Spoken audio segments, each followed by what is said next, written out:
everybody, and welcome to the first practice session for MotoGP. Augusto Fernandez just had a small crash. He's got going again down at turn 14. Apologies, we weren't on air for the first 9 or so minutes. We've had a power cut up here in the commentary box this morning. Nothing got set off as well. So we didn't have any timings or any data as well, and no internet connection. So we're back up and running now. Apologies for the delay. Good morning, everybody. While we get ourselves finally set up, because the systems still aren't working properly, we'll turn you over to BT Sport. There is so much going on. It sounds like it's just the tip of the iceberg of what's going on behind the scenes. And he said it yesterday, it's starting to frustrate him, you know, everything that's happening. So that just piqued my interest a little bit.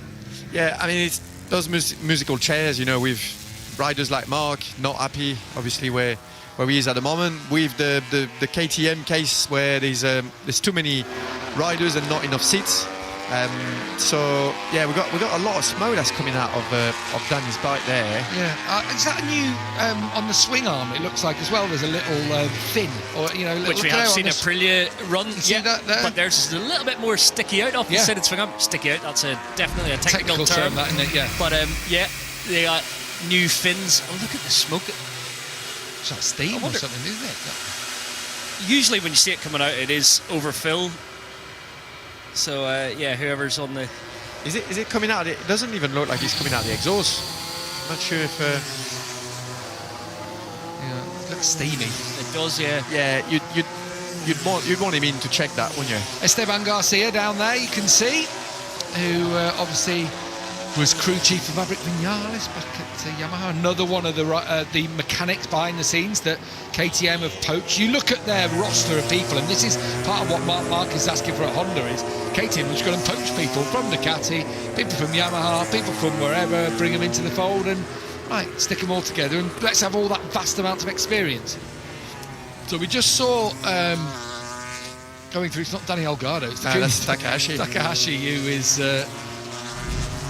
he might have pulled up here. This is at La Quercia. This is going really slow as well. Yeah, he's running on. So who knows, maybe there is a possibility of punching a button or something, that kind of thing, you know, that you're not necessarily familiar with, going for the ride height device or that sort of thing, you know. Yeah, I mean, it could happen. There's a lot going on the GP bikes compared to the super bikes that Takahashi's used to ride. You know, you've got the rear brake, you know, on your hand. You've got the ride height device. You've got the lever to put the neutral as well. On top of that, you got all your buttons, you know, for traction control, engine brake, engine mapping. So yeah, there's a lot going on. There's a lever as well to get the front of the bike down. So then you press something there. It can be a bit overwhelming if you try that for the first time. So Danny Pedrosa's bike, they've called him back into the pits. Of course, Danny started well. He and Pirro 1 and 2 at the moment. Well, they've been living here. The last few weeks they've been there. Danny has been here at least 2 times in the last months for a couple of days test that I know of. But yeah, and obviously Pirro was there as well. The Aprilia boys have been here as well, so a lot of testing has been going. It's a great track to test here because it has those accelerations, and you can really set up the bike and set up the corner exit on this track. And in terms of how much you're allowed to test as a team test rider, really the limits are number of tyres. Number of tyres, yeah. So each official rider is now allowed 140 tyres. They put that up a bit. It was 120, wasn't it? Yeah, it was 120 when I was test rider at Suzuki. And so there's 240 tyres per factory team, basically. Defines the allocation for testing for the 2 factory riders, but also for the test rider or riders. And this is what limits it.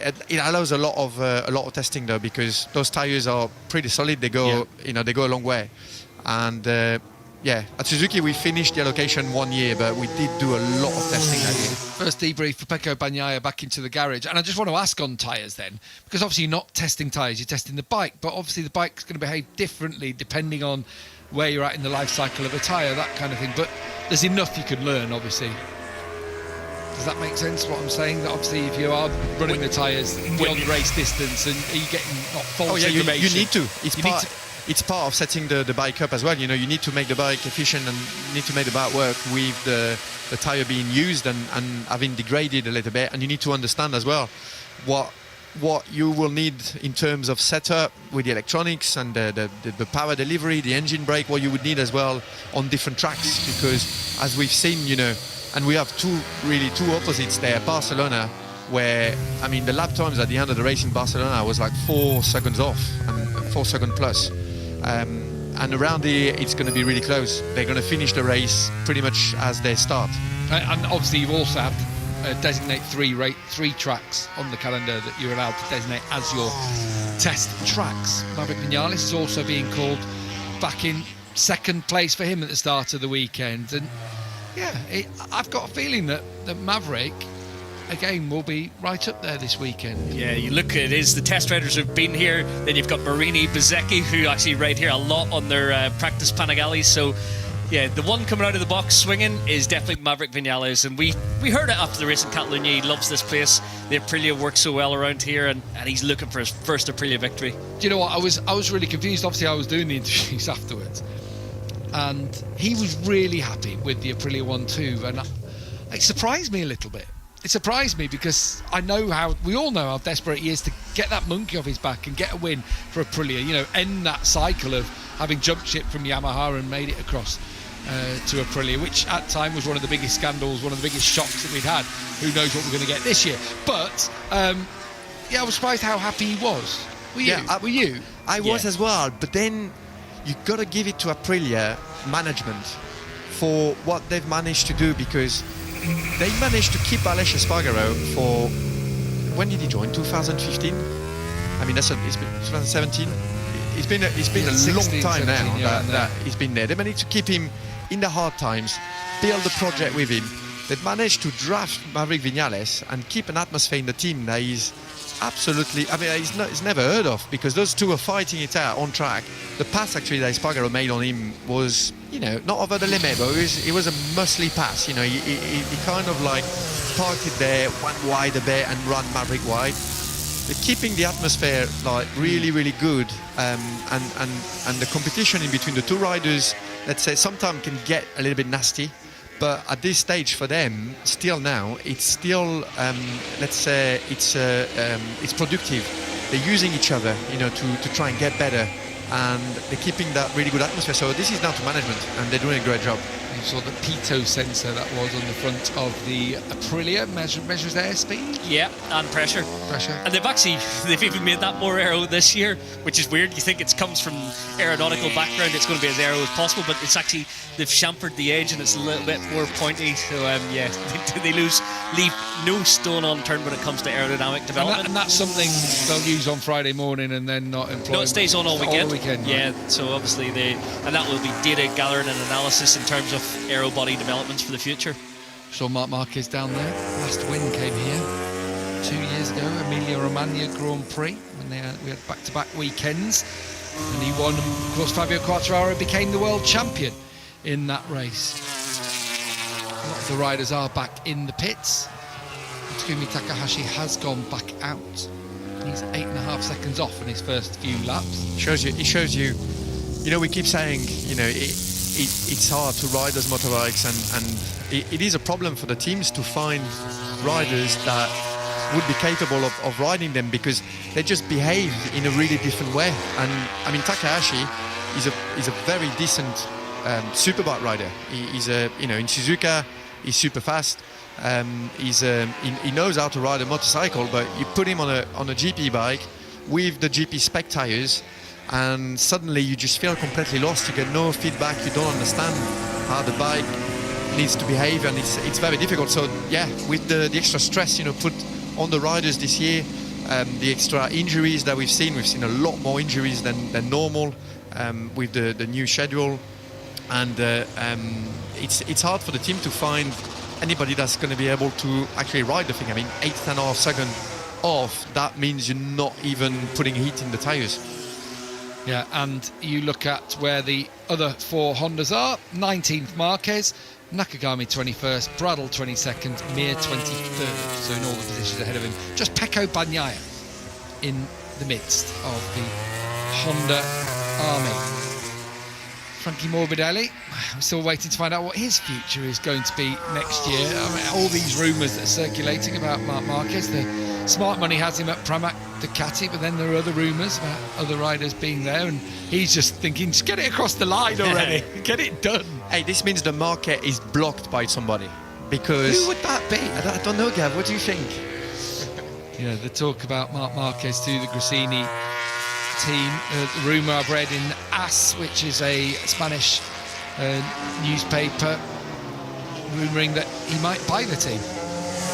Really? One way to get it, that he's got backing from Red Bull, Repsol and Estrella Galicia, although my understanding is that a couple of those contracts they already have with Honda teams they can't necessarily get out of. Yeah, Speed Week did a story. I will point out Gunther Wiesinger, who writes for Speed Week.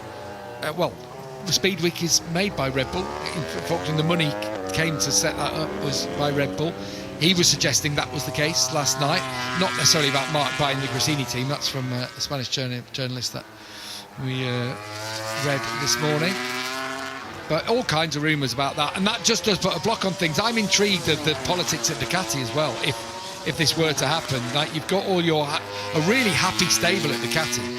Really happy, isn't it? Everyone seems to be working in a similar direction. You've got Ducati on top of the championship. You've got Martin second, Bezzecchi third. 3 different teams battling out. Alex Marquez doing great actually for Gresini at the moment. How does that change? Well, you just bowling ball Marc Marquez right into the midst of things. But literally, the situation at Ducati is that they don't really need Marc Marquez. They are winning without having. But if you can get Marc Marquez with you on your bike, it's much better than having Marc Marquez on a competitive bike trying to beat your guys. So I think this would be well received at Ducati. I think obviously Marc moving to Ducati would be an interesting prospect for them. The way I see it is he's not going to be riding another bike if he's riding your bike. So any success that they have. But I imagine my take on it is they'll sort of say it's out of our hands. As in, if he buys the team and it's Gresini and they've got the contract to run our bikes, hey, we don't decide who Gresini put on the bike. Does that make sense? And so they can almost have plausible deniability about any of it, as in to say, I don't want to upset Pecco Bagnaia and co. Whereas a move to Pramac would be, because it is a factory Ducati, and obviously Ducati have a say in it. But the Gresini option, it has many advantages. Your teammate would be your brother, Alex. The buying the team actually is intriguing for me, because obviously Marc could well afford it. And has heard it a few weeks ago from some Spanish journalists. Really? About the possibility. Whether it will happen or not, I don't know. But it's a good rumour. It is a good one, all right. You know, if he's having to give up all this money and then he brings all these sponsors to the team that pay for everything, it's a case, well, look, I'm bringing however many million it takes to run this. Why don't we, as an exchange? It's my team in the future. I've got a place for me and my brother. I've got a place in the future. You know, as a kind of a plate like Valentino Rossi has his squad. It makes a lot of sense doing that, actually. A lot of sense. The money that you are spending on the team, actually, in a way, is you're not losing it. You're buying something with it. I don't know. I think there's probably legs in it. Hey, again, this is all huge speculation. What was the translation last night? Things are happening, or things are moving? Things are happening, yeah. But it's like you know better than us, Gav, because you've been living in Spain for... Oh, we've lost connection with the track. This is what we've been on about. It's been so difficult to keep up connections over this last 20 minutes. You wouldn't do that so here we go. if there wasn't anything big at the end of it, would you? Well, and again, gone. It's one of those days now when nothing's actually working. We're just trying to get everything set up because it was a massive power cut. Internet went off, and that also controls the TV pictures. We're back. Or maybe not. Well, we all expect there to actually be a bike with not... It's not going to be... We're not going to turn up on Monday and there's a spaceship out on track. So that's, however much Honda need a spaceship, it's not their style, is it? But they'll have a new engine in there, and that could be, it'll possibly just be a brand new engine. I think, what do you think of that? Well, Bradl's got a new frame. Yep. and he's also got a new exhaust. HRC built frame? I don't know about that, but I know it's a new frame. He's got a new exhaust. Obviously, as a wild card, and that's a shame, but as a wild card, the rule is you're not allowed to run a different engine spec than the factory riders. So he's got to have the same spec. They won't be able to. Yeah, there's some new aero elements there. So that is and the new chassis. carbon fibre chassis. So what you see in orange there, the chassis, is basically a wrap. This is carbon fibre. And yeah, we can't actually see it. Advantages then and disadvantages, because we've seen carbon fibre. Ducati tried it with Casey Stoner years back to have a whole built-in monocoque kind of system with the carbon fibre. We've seen carbon fibre swing arms. They come and then they seem to disappear. Go on, advantages and disadvantages, Mike. Weight is always one when you use carbon fibre, but it's actually the directional strength. So you can lay the plies in whichever way you want the rigidity. So whether it's front to back, longitudinal, lateral for the side flex, so you can really engineer it if you know what you want to achieve. Obviously, at the moment, KTM have been 3D printing their steel frame parts, so they know what their strengths and weaknesses are, and where maybe they need a bit more flex, but they can't actually engineer it with steel. So perhaps they're trying to do that with carbon, and it will be all data gathered. They're not going to change the actual design as such, but using a different material, and then it'll be a direction shift in what way the stresses go. Because it's interesting, you go to the KTM factory and they show the different rigidities of aluminium versus steel, of how it works and how you use less amount of steel for the same effect, but you've got the weight considerations, and they've always been, we do things our way, as Danny Pedrosa right and Guy goes to the top of the pile. We do things our way, this is the way we've done it, and we are going to do it differently. We're going to use our own frame that's different to the rest. We're going to use WP suspension, and it might be a longer route, but when we get there, it will be ours, and it's proprietary, and we will do all these sorts of things. So, okay, we're back up and set now, up here in the commentary box, which is great news. Finally got up and running. I'm not even in the correct shirt as well. It's just the t-shirt at the moment. I'm not even wearing what I'm going to wear later, because it's been such a chaotic start to the morning. But this is at the Mazzano World Circuit Marco Simoncelli. So that's where we're located. Danny Pedrosa's top 132.250 as things stand. And so far, a nice start to the day. Pirro, 5,000s off the pace at the moment. But the session is go, finally. And everything looks like it's now back up and running. But yeah, you can, as long as you've got the expertise, you can build it to your requirements, so you can effectively copy what you were doing before. So now KTM, I think, has enough experience to be experiencing with that. It looks like he's working anyway. Is that different lower fairing? Because it looks like the one that Zarco's been running recently, the fat fairing on the lower part for Pirro, but it almost looks like an air inlet that...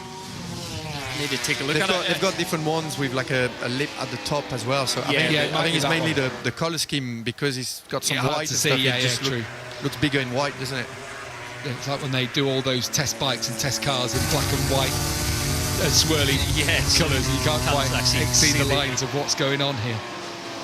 So Pecco Bagnaia, his start to the weekend, 19th, miles off. No, he's within a second actually, 0.9 off. But it is a smaller circuit.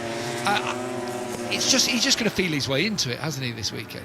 Yeah, no rush, and it's a track he knows so well, and he's been so fast here in the past on this Ducati machine. So it'll be almost like a rehab session today, and obviously his leg's going to feel painful. He'll have therapy throughout the afternoon, get massage, try and remove all the fluid. If the hematoma build-up is there, that'll be the most restricted thing. So I guess it's just getting his race fitness back, and obviously just over a tenth of a second down in Sector 1. So the speed in the eye, there's no problem with that. It is just his conditioning as the weekend progresses. So Bagnaia just sits up again, has a little bit of a breather. The fork wings are back. Yeah. You can see them there on the side. So he hasn't used them before, has he, though? He has used them in Austria. He was using them during the weekend in Austria, and then they look ridiculous. Yeah, they don't look very good, but they must be working. So he didn't use them in Barcelona. Didn't have them in Barcelona. Martin had them in Barcelona. Martin had them, I saw. Yeah. But yeah, they're back here. I mean, it makes sense here. It's a stop and go track here. It is low speed acceleration. So the fork wings as well. It's a clever way of getting around the upgrade of the fairing, because they're not part of the aero package, because they're attached to the fork. So Yeah. Again, Ducati there actually copying Aprilia. It's Aprilia that came up with that idea first. But because obviously they're on the top part of the fork, so they travel down. That's why I'm intrigued, because that's so in terms of they actually move while the bike is under braking anyway. So it must be hard to. No, they don't move because they're not actually on the fork. Right, they're around it. Okay. Yeah. I was trying to look at them then, and I'm sort of working out like if they were travelling down with the top part, but so it's like a sheath almost around that the top down of the fork. From the top. Right. That's okay. Amazing, isn't it? The routes to get around the rules. But the Ducati started by making like an aero sort of oval I remember protection. teardrop shape kind of. That's it. Covering to improve the aero, and then Aprilia did the same, and Aprilia put some wings on there at the start of the year and experienced with that, and then Ducati copied that. So yeah, everybody's looking at each other, just trying to find experimenting, finding some marginal gains. I'm saying that. Here's the Miracle Man. We're on board with now Pecco Bagnaia. He's 19th at the moment in the standings. How on earth he survived what happened to him last time out, nobody knows. A complete high side coming down on the track, getting run over as well by Brad Binder, somehow getting out of it okay. And it's a miracle that he's here. And Ea Bastianini isn't, though, which is why Michele Pirro is on the bike this weekend at the Ducati as part of a wild card routine. But it's just one of those fits that nobody actually knew what was going to happen next time around. So it has changed the complexion once more. But Pedrosa is still fast on the KTM at the moment, as now Michele Pirro goes top on the Arrow.IT Racing. It's a wild card entry for Michele Pirro, of course, but it is still a factory Ducati. It's just another name for it. But Pirro 132.405 fastest at the moment. This is free practice one for the San Marino Grand Prix. It means absolutely nothing to go through. Nat Quirk has just texted us. He's right on board with Marc Marquez. Rumours of Marc Marquez on the move are gathering pace here in Misano. Would be massive news. Lots to talk about this weekend. Yep, so Marc Marquez might be moving away from Honda. And it's picking up a lot of pace this weekend then already in the paddock. And it's only practice one, so this could be very exciting news to see whether or not he is going to be moving or staying in the Honda camp. We'll keep you updated. The clock has stopped at 29:48, but it's 13 minutes and 39 seconds to go. We'll get that fixed in a second. But right now, everything going okay. With all their machines, whether it's full factory, year-old bike, and he'll have the ear of his brother. So Alex is telling him behind the scenes, when you ride this bike, you can get away with this with the front end. You can do this with the electronics. And Mark's just listening and thinking, I want a piece of that. I'm still fast enough. I'm still fit enough after all the surgeries to give another championship to my name. And what will he do then if he were to do it, Sylvain? What would you? Will he challenge this man? 100%. Yeah. I mean, I firmly believe if you put Mark on a competitive package and on a good bike, he'll be fighting at the front. Yeah. And do you remember what we were saying almost 2 years ago when he won here in Emilia-Romagna? Was, he's back, isn't he? We thought he'd never win again, and he did. But then since then, it's been a dearth of the Honda's gone in the wrong direction. Everyone else has made steps forward, and the fact we're even talking about it seems bizarre because we're almost at the point that year of writing him off. He might retire. It's obviously the commitment he made to go through the extra surgery to really give him another chance to ride the bike to full effect, and that was his desire. To me, that showed his desire that he was far from finished. He still wanted to fight for another world title, and everything he's been through since 2020, I think it's just been too much this year. And the lack of improvement from Honda, the fact that it's nearly broken Joan Mir already, and he's only spent 6 months with Honda, a little bit over. But I think he just needs a new challenge. He needs something different to reignite his force in 2024. So we're just keeping a close eye on Bagnaia, who's not stringing laps together here at the moment, although he has improved in terms of his pace. He's 16th now, just going a little bit deep in Tremonto on that occasion. So my question then is, so he leads the Repsol Honda. What did Honda do? Joan Mir doesn't want to be there. Obviously Zarco's coming across, but who, he hold on to Nakagami again then, and who's on the Repsol? It's tough. It's a tough situation for them. It's it's the downward spiral that keeps going. They haven't found the bottom yet, have they? It doesn't seem like it. So unfortunately for them, they obviously they are doing everything they can to try and catch up. But if you lose your fastest rider, Marc Marquez, that's going to be a massive problem for them. So they need to rebuild the project. They need to find some young talent. Who goes there? Maybe Jack Dixon can go there. Maybe they said they didn't want a rookie, didn't they? They actually said they didn't want a rookie. Maybe they draft Johan Zarco, an experienced rider. And you go up and then what about Lecuona? Lecuona has been doing a great job for them. Yeah. Since he's been doing those few races as replacement. He's been on the pace of the other Honda riders, except Mark, but he's bbeen with the other guys. So how much have they missed this man at Honda? Do you think ever since he retired, and the fact that he was teased away by Mike Leitner, one of their old crew chiefs as well, to go to KTM?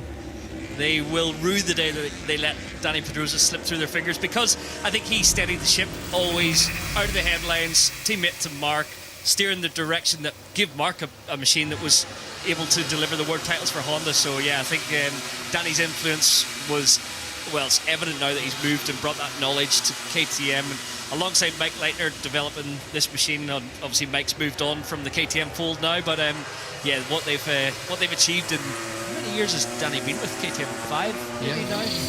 He re-signed again, didn't he? At Barcelona, but he will continue with them for another season. I think he's a bit of a driving force when you speak to Pit Vieira about giving some belief back to the factory. Hang about, we're not settling for this.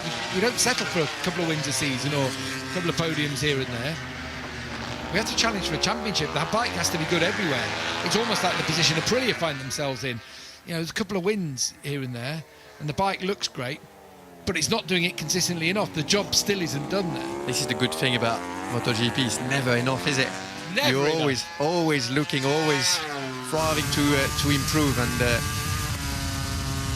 Francesco Bagnaia there, he's not having a bad first session actually. I mean, this is standard Friday for him. Normally, he's always kind of like finding his pace, and he's looking quite good there on the used tires. So yeah, that is an absolute miracle though. Hey, Michael, we've seen crashes like that very often, and normally it's an absolute disaster. Yeah, that's why, and we talked at the time. I know I was quite strong on the directors or whatever about showing the incident. The one for me is it's just because we've seen them all, and it's once you know the rider's okay, I'm more than happy to see crashes. Once but that's an opinion again. Of my point of view, and I know some people wanted to see it and wanted to see that that's part and parcel of our sport. Yeah, I don't believe we should ever censor it. I think crashes are part and parcel, like you mentioned. We were talking about it in the car this morning. I don't agree with the director cutting to the family members in distress outside the medical centre. I think that's quite distasteful. But once we knew Pecco was conscious, he was okay, I'm happy to see the crash replayed. We all are, aren't we? Yeah. And it's just, we've got to improve that communication, don't we? All of us, knowing the situation of the riders, where they are, getting feedback from the medical staff. Spanish TV were able to get something from the Spanish medical director about the situation of things and information that's got to find its way around. But it was just one of those instances, you say, Sylvain, we have seen them end in worse situations. So you're right, it is miraculous that he's here and he's riding at home, and actually his pace, 7th quickest, it's there. We were talking in those moments, that could be his championship. That could be it. That could be him in Alex Rins's situation. Well, it would have been with a broken leg. That's it. There's so many races in succession now. It would have been so. Yeah, great to see Pecco can still perform, and he loves this track.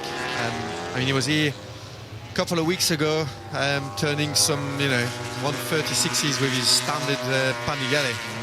Just an absolute machine around this track. Pecco is the best rider around this track. He's just so good and so efficient around here. So yeah, looks like he's going to be competitive now, which is great. The other guy that's competitive, Pedrosa is, where are the other KTMs? We've got Miller just went Miller, into 2.5 tenth, and Binder just went 12 a second, but he's been passed by Morbidelli.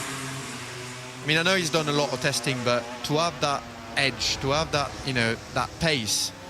This is no joke. This is proper speed from Dani Did he Pedrosa. top FP1 in Jerez? Was it FP1? Yeah. He was pretty close. He was top in FP1, Yeah. and then he did he was competitive in the races. He just got a little bit pushed out of the way, with the aggressive starts, and he admitted it after. He said, "Whoa, I wasn't expecting that. Everybody being so aggressive," but he had the pace. Let's talk about starts. Pecco Bagnaia was asked about it yesterday. All the riders, in fact, were asked about it. And the start of a race. Talk at Barcelona, we should move it down towards the first corner. The thing is, for me, and we talked about it with Neil Hodgson earlier on, it's always been the case, hasn't it? First corners have happened. I remember, you know what, I think about this first corner, and there's one name that pops into my head, and it was Randy de Puglia, because he was involved with Alex De Angelis, having moments in the front of races, because it's one of those things that's always happened. These things happen, and whether you talk about the chicane up at Le Mans, whether you talk about turn 1 in Barcelona, whether you talk about turn 1 down in Mugello, turn 1 or here in Misano, where it's a short run to the line. And so this is the one where they say, let's shorten the run to turn 1 in Barcelona. Well, here there'll be 80, 100 miles an hour, perhaps less than there would be at somewhere like Barcelona, and still it's coming together. It's just the nature of it, isn't You're it? never going to fix it. Argentina turn 1's a wide open, short run to a wide open corner. We've seen loads of contact this year, people getting taken out in turn 1. So yeah, it is. You're never fixing it, no matter what way you do it. You're trying to funnel 22 MotoGP bikes, 24 this weekend, through this S-bend. There's going to be contact, there's going to be collisions, and that's what the show's all about. At the end of the day, yes, we don't want the crashes and the potential for injuries like we've seen in Catalunya. The riders have to look out for themselves more than anything. They have to self-police. What's your opinion, Sylvain? So people were saying yesterday, and Alicia Spargo was suggesting it, that like in Silverstone, they should practice from the grid. Yes. At the end of a race. Practice on the grid would be a lot better. Not safer. Go to the grid and do a practice start. I think that's a good idea. I think it would get them to, let's say, get a better sense of when you should brake or not. But you're never gonna take all the risks off. But then you are going to be doing it by yourself without 23 other bikes alongside you with the noise, and all going for the same part of the race. Still, though, and not in the slipstream. Yeah, but still, you'd practice you'd practice your braking point. You'll know which gear you're going to get to turn 1. Because Neil Hodgson next to you with his head in his hands, because he's retort to that this morning. We discussed it. He said, "Aren't these the best riders in the world?" Yeah, but there is an you have to improvise when you brake for turn 1, and most of the time you kind of like wait for the other guys to brake, and then you just brake a little bit later. But it's a reaction anyway, isn't it? So it's a reaction, it's a feel as well, because sometimes you're going to feel, oh, this is already too late, So you're going to moderate your brake pressure. You're going to brake a bit and then release and brake and try and find a space to slide in and gain an advantage. One practice maybe during the weekend could be some help to just feel a little bit closer to what you're going to do. It's like a rehearsal. Obviously then during the proper start, you're going to have the slipstream, you're going to have the other guys around. I'm being devil's advocate here, Sylvain, and I love it. I love the fact we've got a difference of opinion, even amongst our expert riders in Yes, that's the new exhaust and tail unit. That's like a full mass damper, whatever they've got going on in there. But I will say the problems happened on Saturday and Sunday in Barcelona, when they'd had a practice start effectively after the sprint. On Saturday, so they'd had their practice start. The thing with Barcelona as well is that they had their practice start on the Saturday, but then the Sunday was super windy and tailwind, and that played a part. The fact that in Barcelona you get there really fast as well, because it's a long way from turn 1. I know it's always been like that, and they practice like that, but that makes it so your braking point is, if you don't get it like pinpoint accurate, you are going to run into troubles because of the high speed, and it's more likely that you'll make a mistake. So it's never going to be perfect, but let's say I'll say that the more you practice something, the less you can get it wrong. Jorge Martin and Luca Marini have obviously never read fairy tales before. They're 1 and 2. Raul Fernandez actually just gone up into 3rd place. As we ride on board again with Maverick Vinales. Michele Pirro, though, is a fan of the brothers Grimm by the looks of things, because he looks like he might be about to go back to the top of the pile. Michael, what's your take on all the start melees and the conversations from the riders. Sylvain's points are all bang on, but you're starting a race with a front tyre that's almost flat. They lower the pressure because they're allowing for the growth throughout the race, so it maybe has 1.4 bar and it needs to operate at 2 bar of front pressure, so you hit the brakes and obviously your tyre just collapses a little bit and the bike doesn't move, it doesn't react because the tyre is squashing. So yeah, there's a lot going on into turn 1, but I also agree with Neil, these riders are the best in the world. If they can't judge it, who can? So it is, I do think a lot of it is back to the riders, so they need to well, actually, I think it was Alicia Spargo was quite scathing about Enea Bastianini, saying, you need to learn that you can't pass 10 riders in one go, and then we're all safe. So yeah, it is maybe over optimism, and we've seen it from Jorge Martin in Austria, slightly over optimistic into turn 1. Few riders setting faster lap times as well as you look at the Delta sectors, which is getting better. Michele Pirro, fastest second sector. Alex Marquez moves up into 7th position as well. So times are changing at the moment, which is what we wanted to see. Last 30 seconds then of this first free practice session. Times don't count, of course, just gives you an idea of where you need to go. Going into the hour-long practice this afternoon, that will be crucial. Lap time cancel from Marc Marquez for exceeding the track limits. We'll get that graphic sorted out as well at the bottom there going into the next session, because it's not working on this computer as it was in the other. So we'll get that sorted. So checkered flag is out, the session is over. Reminder, if you're watching us here in around about 10 minutes time, you'll automatically be redirected to the MotoE races from last week. If you want to watch along, grab those up and sync up with our commentaries.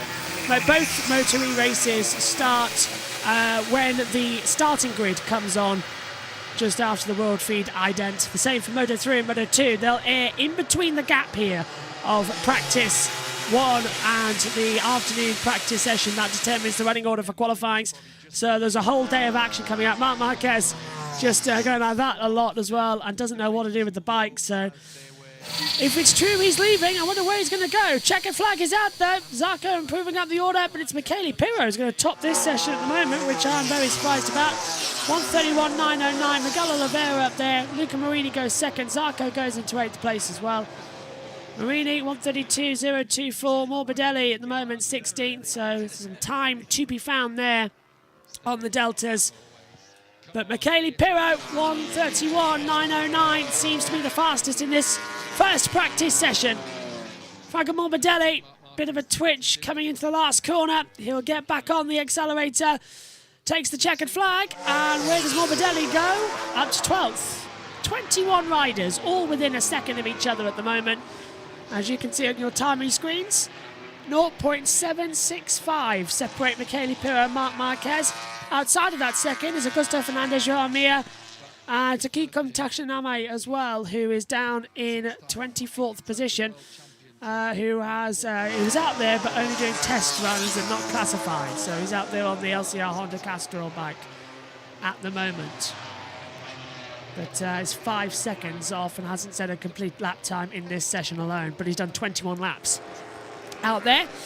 All-time lap record here is a 1:31.065. Michele Pirro's done a 1:31.909, so a very nice start to the morning for everyone out there. Michele Pirro on home soil, topping the session. Luca Marini, literally on home soil, born in Rimini, is in second position. Of course, half-brother of Valentino Rossi. This place goes mad for Valentino. How much they'd like to see Marco Bezzecchi or Luca Marini win this weekend on the Mooney VR46 bikes. Jorge Martin finishes in third from Marco Bezzecchi, Raul Fernandez, Danny Pedrosa, Maverick Vinales, Johan Zarco, Alicia Spargo, Alex Marquez rounds up the top 10. Brad Binder, followed by Francesco Morbidelli, Paulo Spargo, Jack Miller, Fabio Quartararo 15th. Stefan Bradl, Fabio Di Antonio, Miguel Oliveira, Takiki Nakagami, Francesco Bagnaia, Marc Marquez, Augusto Fernandez, Joao Mir, and Takiko Tamashaki as well in 24th position as Bagnaia does his practice starts. How he's able to ride, I've no idea. 20th fastest though, so just getting himself back in. Massive high side, leg run over, limping a little bit, but altogether will be fit to ride, which is mega impressive. Practice this afternoon. Julia will be up in the commentary box with me as Megan's not with us this weekend, let's take a look at Bagnaia. Pirro and Bagnaia having a fist bump together, and Jorge Martin, not a great getaway there. The bike twitching at the front. He almost put him down on the grass there as well. So Pirro's having a bit of fun. Let's listen to Bagnaia now. That's Marquez leaving away. Now we're going to listen to Bagnaia as he does a practice start. It's taken a while.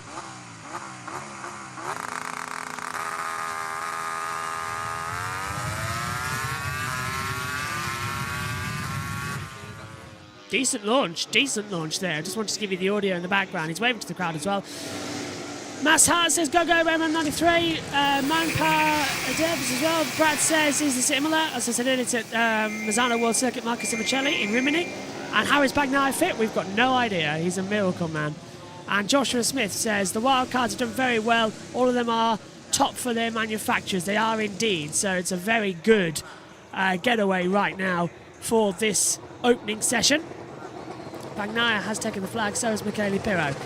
So that's it, the end of the first practice session for the San Marino Grand Prix of MotoGP. Coming up later on today, it's already scheduled, will be the practice session to decide the qualifying running orders. Up next here on JB Motorsports' YouTube channel, you can watch Moto E, Moto 3 and Moto 2, all the races from Catalina. If you want to sync up with us, open up the video stream, and it will be when the World Feed ident comes on and the starting grids. Or if you want to get ready for when the lights go out, of course, we let you know when the lights go out by saying lights out. So you'll know when to press the buttons.